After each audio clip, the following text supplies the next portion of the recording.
Souvent au bar, les gens vous font remarquer des choses qui correspondent à leurs propres obsessions. Nous avons comme ça au village un monsieur très gentil, enfin en apparence, je veux dire courtois, qui est toujours extrêmement curieux des gens, y compris des gens qu'il ne voit pas souvent.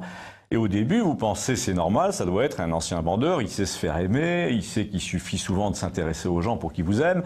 Le problème, c'est que dans son cas, on n'a pas l'impression qu'il s'intéresse vraiment à eux, qu'il les aime vraiment. Il est surtout curieux de ce qu'ils font.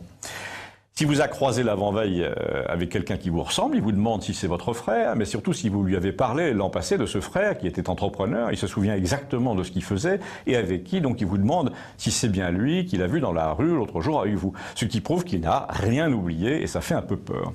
Tout ça pour vous dire que lorsque quelqu'un comme ça vous dit que les gens devraient se méfier d'Internet, vous avez tendance à l'écouter. Parce qu'il vous dit que l'Internet, en fait, retient tout, un peu comme lui.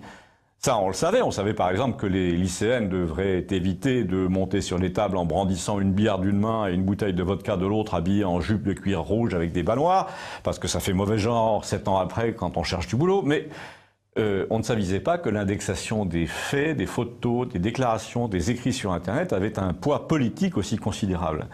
Donc c'est un type dont le penchant naturel est justement de collecter tout sur tout le monde que j'ai laissé le soin de m'expliquer au comptoir ce qui nous attendait dans le futur et j'ai pas été déçu. Il m'a dit « Tu as d'un côté un monde qui ramasse les informations sans arrêt. Dès que tu achètes un truc sur Amazon, tu vois la collection de tous les achats depuis 8 ans. Dès que tu cherches quelque chose ou quelqu'un dans un forum, on voit ce que tu as cherché et ce que tu as dit. Dès que tu es présent dans une manif, dans un congrès, dans une réunion, on te voit sur les photos. Et parallèlement, tu as de l'autre côté un pouvoir politique qui veut contrôler tout et qui prétend que c'est pour des raisons de sécurité. Ce pouvoir donne, par exemple, quand ça lui chante 3 de tes photos à analyser à un robot, il lui dit « Cherche-moi tout ce qui concerne ce type sur Internet pendant 8 semaines ». Alors là, je l'ai interrompu, j'ai objecté un peu, sans y croire vraiment, mais en lui disant « Si tu n'as rien à te reprocher, où est le problème ?» Le problème, m'a-t-il dit, c'est que tout le monde a toujours quelque chose à se reprocher. Si tu cherches bien, tu as vu par exemple le nombre de candidats aux élections à qui on a trouvé un truc.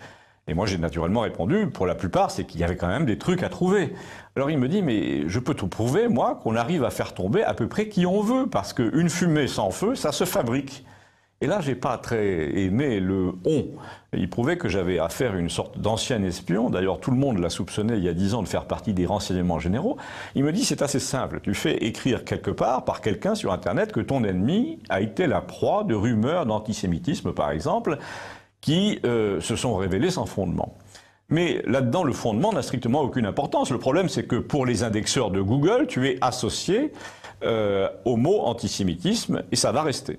C'est le but. C'est la même chose qu'une mise en examen. Tu n'as rien fait, mais on s'en fout. Il suffit de te mettre en examen et tu seras lié à ces mots-là dans Google jusqu'à ta mort et même après.